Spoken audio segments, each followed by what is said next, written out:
Ibn Jazar TV. Assalamu alaikum warahmatullahi wabarakatuh. Alhamdulillah wa sallallahu wa sallama ala nabiyihi wa mustafa wa ala alihi wa sahbihi wa man walahu wa ba'd. Assalamu alaikum warahmatullahi wabarakatuh.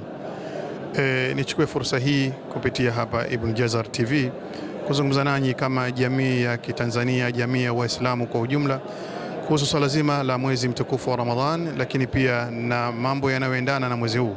Katika mambo ambayo yanaendana na mwezi huu, shahru Ramadhan alladhi unzila fihi alquran, Mwenyezi Mungu Subhanahu wa Ta'ala ameutambulisha mwezi huu ni kama mwezi ambao ndani yake umeteremka Qur'ani, kwa maana Qur'ani hii ni uongofu, hudan linnasi wa bayinat.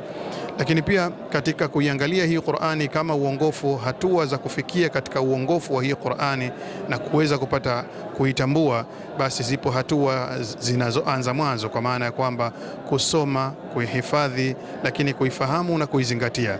Hapa leo tumekutana kupitia jumuiya ya kuhifadhisha Qur'ani tukufu, ilikuwa chini ya Sheikh Uthmani Ali Kaporo, kuhamasisha na kuendelea kuwahimiza vijana, mashekhe, maimamu, lakini na jamii nzima ya Kiislamu kuweza kushikamana na kitabu cha Mwenyezi Mungu Subhanahu wa Ta'ala, hasa katika mwanzo huu wa kuweza kukisoma. Leo hii tukiwa katika tukio hili kubwa kabisa la vijana ambao wamekusanyika hapa msikitini kwa ajili ya kufanya khatma, kwa ajili ya kuweza kusoma Qur'ani yote nzima. Tukio hili limeanza toka baada salati al-fajri, lakini linaendelea mpaka katika wakati wa karibia na kufuturu.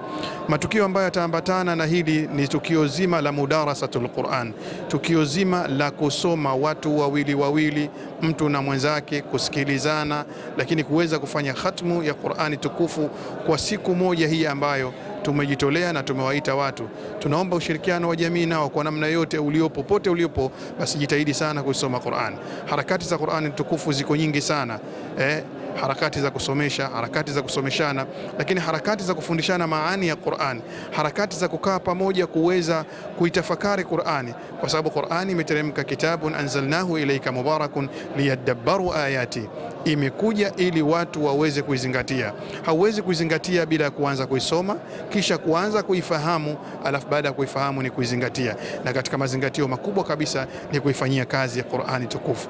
Tuhimize vijana wetu waweze kushikamana na kitabu, kwa sababu Mwenyezi Mungu Subhanahu wa Ta'ala aliwaambia watu katika aya zake nyingi, lakini moja ya aya hizo alisema, kunu rabbaniyina bima kuntum tuallimuna alkitaba wa bima kuntum tadrusun, kuweni ni watu wema, kuweni watu rabbani, kuweni watu wa Mungu, akikusudia kwamba tuweze kupata tahadhib, tuweze kupata nafsi zetu ziweze kunyoka, matendo yetu yaweze kuwa mema. Lakini yote haya tukiwa tumejenga jamii iliyokuwa bora kupitia kitu gani? Bima kuntum tuallimuna alkitaba, kwa sababu mlikuwa mnaweza kufundisha kitabu cha Mwenyezi Mungu, wa bima kuntum tadrusun, na si kukifundisha tu, bali mlikuwa pia mnakisoma. Kusoma, kuisoma Qur'ani tofauti na kuifundisha. Waweza ukaifundisha lakini ukawa hujaisoma. Kwa hiyo ifundishe alafu kaa kuisoma, kwa sababu kuisoma kuna maana kubwa sana, ikiwemo kuweza kuihifadhi, iwemo kuifundisha, iwemo kuweza kuwasomesha watu tafsiri, ikiwemo pia kuweza kufanya mazingatio. Hapa leo tunasoma, lakini pamoja na kusoma tunafanya mazingatio, tunakumbushana kwa kupitia aya hizi za Mwenyezi Mungu Subhanahu wa Ta'ala, nini maana zake, nini ambacho tunaweza tukastafidi, ili watu waweze kuisoma lakini waweze kuifanyia kazi. Na ndio hali za masahaba ridwanullahi alaihim, walikuwa wanasema kabisa katika riwaya ambayo Abdurrahman ibn Habibi Sulami, huyu mwanazuoni mkubwa kabisa salafu salih ambaye alipokea kwa masahaba, yeye anasema kwamba walikuwa masahaba wakisoma kwa Mtume sallallahu alaihi wasallam aya 10, hawazivuki zile aya 10 mpaka wao wamezihifadhi, wanazirudia rudia, baada ya kuzihifadhi waweze kuzifanyia kazi. Kwa hiyo tukiwa hapa tubadili mifumo yetu, vijana tuwahimize, wazee, jamii kwa ujumla ya Kiislamu waweze kuisoma sana Qur'ani,